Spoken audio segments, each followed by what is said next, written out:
So let me welcome you back. That should have been you could have done that very quickly, I imagine, because all of you live this mission, don't you? Yes. Okay, so the best one I ever heard was from a teacher in Florida. She says, I think the principal purpose of our school is to bring kids to the highest level of achievement possible. Bring them. If I have to carry you, if I have to lock arms with you, I'm not going to give up on you. Even if you give up on yourself, I will hold your hand and we will make this work for you because learning is essential, and therefore I will bring you to the highest level of achievement possible. I said, do you have that written somewhere? She says, no, that's just what I think we're all about. You just shared your mission. Now, would you share that with kids? On the first day of school, would you be able to share with kids your mission? Tell them. Tell them how great you are. Tell them that in your class, students succeed at high levels because I have the best practices in mind. Kids in my class perform incredibly well because this is what we do when you struggle. I build a system to learn from our mistakes. Tell them your mission and how you accomplish that mission for them in this school year. Mission and vision is not something you write. It is something you live. And it is something you communicate. And the folks that really get this understand that when you do that with kids, it inspires them. When you do it regularly enough, it inspires and creates reinvention, renewal almost. It can get exciting for kids if you will take the time to do it. When you were hired, did the principal or the superintendent say, and at this school, we think it's important that you work in collaborative teams? That's not an option. That's a non-negotiable. And our collaborative teams focus on 4 critical questions. What do we want kids to know and be able to do? How will we know if they know it? What will we do if they don't learn it? And what will we do if they do learn it? That's what our collaborative teams are all about. And because they are answering those questions, they engage in collective inquiry. So as a member of this organization, your job description requires you to engage in collective inquiry. The chance to sit together with other adults in this building and from outside sometimes and learn and reflect on our practices. I don't mean a book study. I mean a collective inquiry of how we can improve our practices and what practices we need to improve. Did your principal or superintendent say, and we expect you to think outside the box sometimes, to experiment, to try things on? My favorite quote comes from one of my coffee cups. Unless you try to do something beyond what you've already mastered, you will never grow. Always takes me back to my days of watching Kung Fu. How many of you know that show? Right? Grasshopper. Unless you try to do something beyond what you've already You try to do some things differently. You think outside. Sometimes you got to think inside the box. I get that. But think outside the box when the issues are out there that need to be examined. And sometimes blow up your box, okay? Disenthrall yourself with some of the ideas, as Lincoln said, all right? Commit to continuous improvement. Did your supervisor, your principal say, and at this school, we really look at how our students perform in this school. And we hold ourselves accountable to that. That if we hold ourselves accountable to that notion, then we will continually try to improve in this school, and we'll be results-oriented, so we have goals that we are going to try to accomplish. Did they have that conversation, or did they just say, here's your books, and here's your kids, and here's your class. Go teach. My challenge is to think about these characteristics in terms of a job description and your commitment to that job description. I mean, I do not know why we wouldn't want to be a professional learning community. If I were to ask you to define those 3 words, what would you say they were? What would you say those 3 words meant to you? Find a partner. Stand real quick. Stand real quick. Time to get out of your tables. Find someone that has shoes similar to you that are not at your table. Someone with shoes similar to you, and define those 3 words very, very quickly, all right? And I just had one shared with me. She says, I don't want to tell everybody, but just after attending the academy and listening to some of these concepts, I went back and I tried some things differently in my classroom. And I told my low-performing kids, I'm going to hold you accountable. You're going to have to do the work. I'm not going to let you off the hook.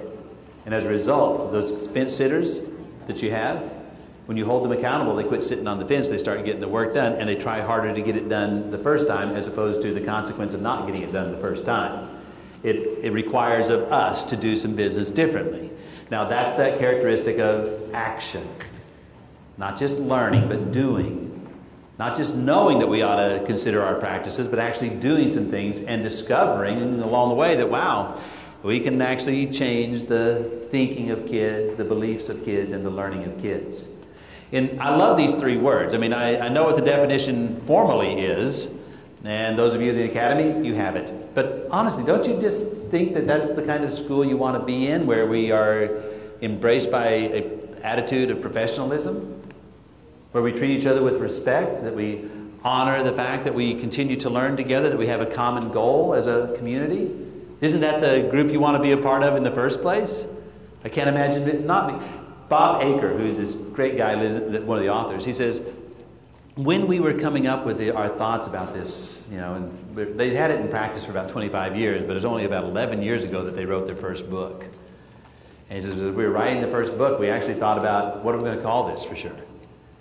And they said, and he says, we didn't want to really call it anything.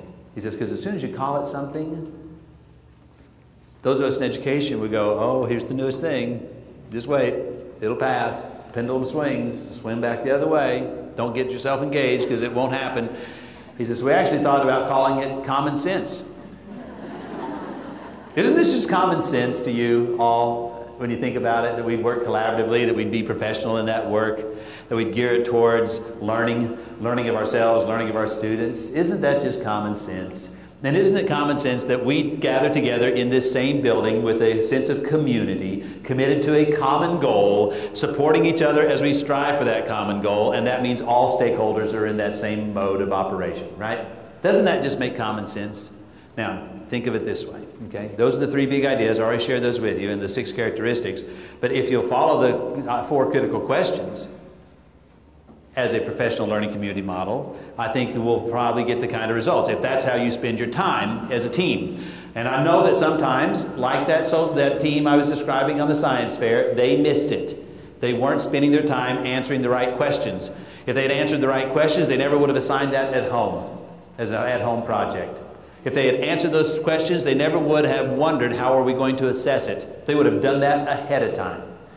Had they answered the question 3, and what do we do if they don't? Had they prepared some thoughts about that, they might have avoided the sign around the kid's neck that says, I did not do my science fair project. We see some teens meet and they talk about all other kinds of things. Field trips, parents of kids misbehaving, a decision that was made at the office, a decision that was made at central office, a decision that was made by the state. They'll talk about all these other things instead of really talking about 4 critical questions. And the final one being, what do we do if they already know this? How do we extend or enrich the learning of some of our students who need that? So think about clarity of purpose. And with your partner, I'd like you to do this thing. I think that for us in education, our role of a teacher centers around our classroom environment, our instruction, our professional responsibilities, and our planning and preparation. So when you had your job interview, describe to your neighbor how those things were addressed. I'll bring them back up on the screen. That's the first one. Describe to your neighbor how those ideas were addressed to you in your job interview. All right? I'll invite you back. Thank you for doing a pair share. I'm going to ask you to do one more pair share. Because some of us, that wasn't our experience whatsoever. I don't know about you guys, but my interview didn't really encompass a whole lot of those things at all. Those were on-the-job moments that sometimes were made clear and sometimes were not made clear. And I think that's been part of our problem in education. We have not been clear with some folks, with all of us, that in terms of professional responsibilities, we'll work collaboratively. In terms of professional responsibilities, we'll engage in collective inquiry to continue with our learning. In terms of the classroom environment, it's my responsibility to create the positive class environment that I would like to have. I'm not so sure that's always made clear to us in our job interviews. So here's what I want you now to do. I want you to, again, talking to the person you just had that conversation with. We'll move to the handout in a minute. I would want you to describe what you expect of yourself within those 4 areas of responsibility. What do you? Let's get on the same page. John Medina's book, the Brain Rules book, he says, what's obvious to you is obvious to you. May not be obvious to anyone else. What I'd like for you to do is get it obvious to other people you're standing with, okay? So what's obvious to you about, in this idea of working together, what's obvious to you about these 4 areas of responsibility? Describe what you now expect of yourself in these 4 areas, okay? Have that conversation. Then we're going to make some commitments in that. I am and it's only through experience, because I didn't do it when I was first a principal. But through my experience, I learned that collective commitments are vital to an organization. Collective commitments answer a question among the adults that are there and working. And it answers this question: how will we behave in order to accomplish our mission? You already stated what your mission is, what you believe it is. Hopefully you're on the same page with that in a school. The next question is, how will we behave? We behave in these 4 areas.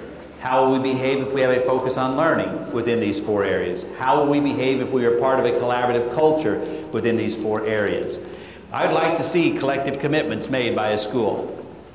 Now, it's pretty hard to do in this size of room with the amount of time that we have. So principals in the room, here's my challenge, is that when you have that opportunity, pull page 3 here and get people to write down their commitments in regard to these areas as they focus on learning and create that collaborative culture that you're looking for. Behaviors, how will we behave if we're going to accomplish these goals in a collaborative culture?